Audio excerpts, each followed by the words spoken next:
Good morning students.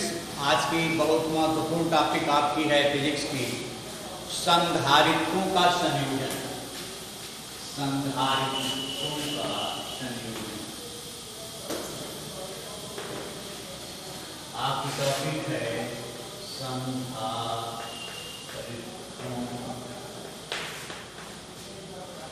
का संयोजन। अब प्रश्न यह है कि संधारित्रों के संयोजन की आवश्यकता क्यों पड़ी? क्योंकि किसी विद्युत उपकरण, रेडियो सेट, टेलीविजन सेट्स में हमें कहीं कहीं कम धारिता की आवश्यकता पड़ती है, कहीं कहीं ज्यादा। तो इन दो प्रकार के संधारित्रों का संयोजन दो तरह से करते हैं, श्रेणी क्रम, एक समांतर क्रम। तो कहीं पे संयुक्त धारिता जो आती है कम आती है, कहीं पे अधिक आती है।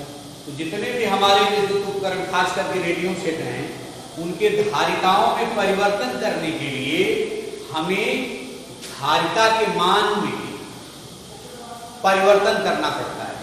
इसलिए संधारित्रों के संयोजन की दो विधियां हैं।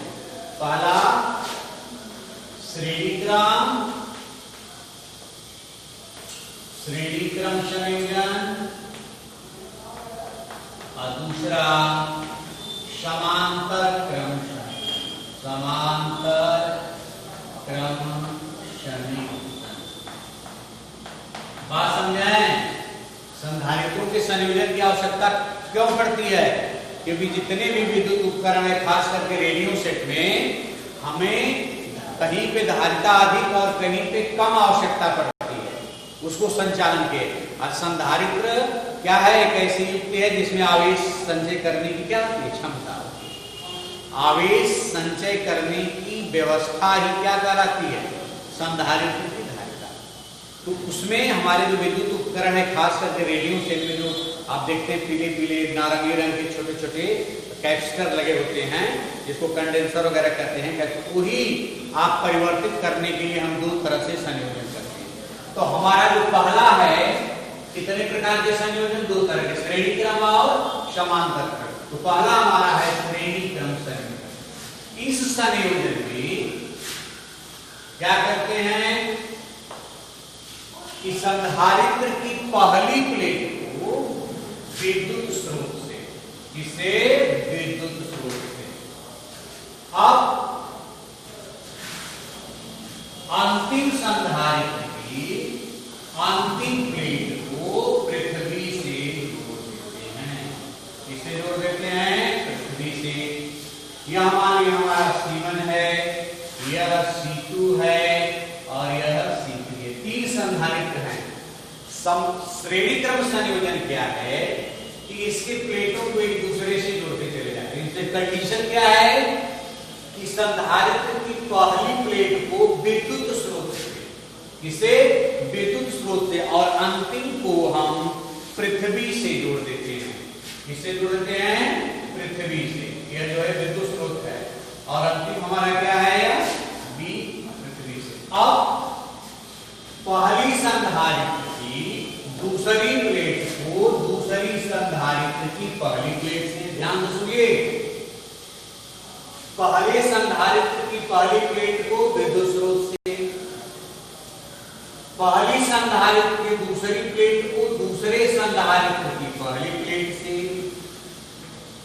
फिर दूसरी संधारित्र की दूसरी प्लेट को तीसरे संधारित्र की पहली प्लेट से, और तीसरे संधारित्र की अंतिम प्लेट को किससे जोड़ देते हैं? हम पृथ्वी से जोड़ देते हैं।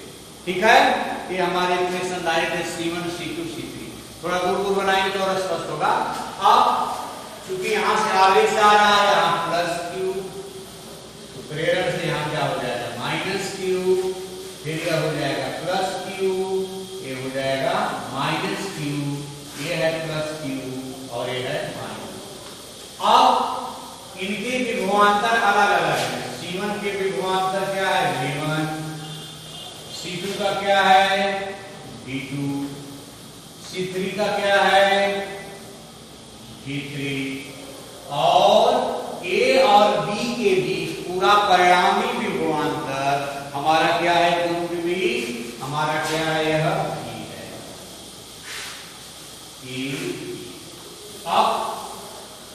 हर एक का हम अलग अलग मान निकालेंगे। ये तो चित्र के विषय में हो गया। अब क्या करते हैं कि सबके विभवांतर अलग अलग है, तो पहले संधारित्र का विभवांतर V1 बराबर Q बटे C1, क्योंकि आवेश सब में बराबर है। V2 बराबर Q अपान C2, V3 बराबर Q अपान C3। ठीक, बिंदु A और B के बीच परिणामी विभवांतर कितना हमारा है? V। तो बिंदु A व B के बीच, बिंदु A व B के बीच कुल विभवांतर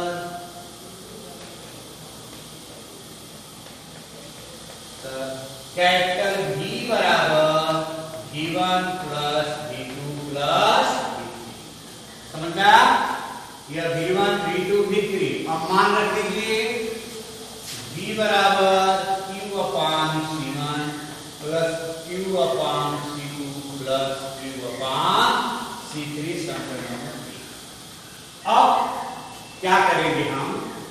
A और B के बीच जुड़े हुए तीनों संधारित्रों को हटा करके एक ऐसा संधारित्र लगा दे जिसकी धारिता C हो, जिसे हम तुल्य संधारित्र कहते हैं। तब यदि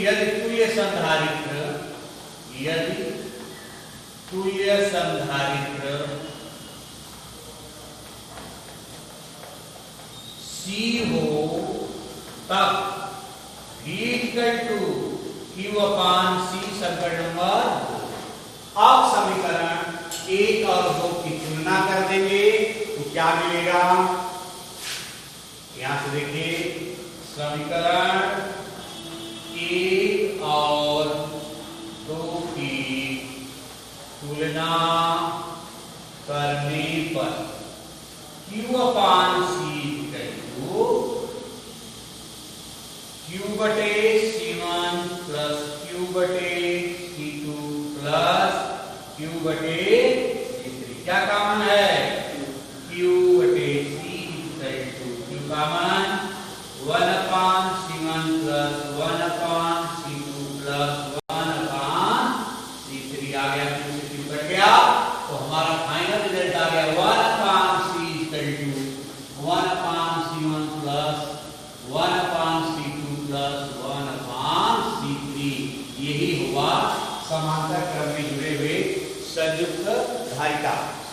अतः स्पष्ट है कि क्या, यदि कोई संधारित्र, यदि कई संधारित्रों को श्रेणी क्रम में जोड़ा जाए तो उनके तुल्य संधारित्र की धारिता का व्युत्क्रम उन संधारित्र की धारिताओं के अलग अलग धारिताओं के व्युत्क्रम के योग के बराबर होता है। इसका प्रयोग कब करेंगे? जब हमको कम धारिता की आवश्यकता होगी। पुनः एक बार समझ लें, क्योंकि इसमें हम बहुत ज्यादा सवाल देंगे आपको। क्या है श्रेणी क्रम संयोजन? इसमें एक प्लेट को दूसरे प्लेट से जोड़ते हुए चले जाते हैं। ध्यान देना क्या है कि पहली प्लेट को विद्युत स्रोत से और अंतिम प्लेट को किससे? पृथ्वी से जोड़ देंगे। श्रेणी क्रम में आवेश समान होते हैं, उनके संधारित्र और विभवांतर क्या होते हैं? अलग अलग। या प्लस क्यू है तो प्रेरणा से माइनस क्यू, और माइनस क्यू तो plus Q, minus Q plus Q में बदलता हुआ चला जाता है। अब क्या है, आप जानते हैं V equal to Q upon C, तो V1 equal to Q upon C1, V2 equal to Q upon C2, V3 equal to Q upon C3। यदि बिंदु A और B के बीच कितना कुल विभवांतर है? कैपिटल V, तो V1 plus V2 plus V3।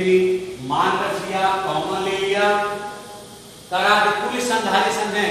यदि C1 C2 C3 को हटा करके जितना इनका मान है, इनके मान के बराबर कोई ऐसा संधारित्र रख दें जिसका योग इनके तीनों संधारित्रों के योग के अलग अलग योग के बराबर हो जाए, तो क्या हो जाएगा?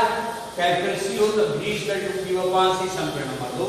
समीकरण 1 और 2 की तुलना करेंगे, क्योंकि बायां पक्ष बराबर है तो दायां पक्ष भी बराबर होगा।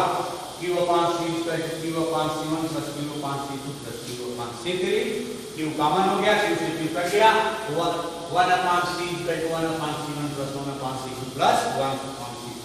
अब हम समांतर क्रम पढ़ा लेंगे, तब उसके बाद हम आपको उस पर सवाल देंगे। बहुत बहुत धन्यवाद।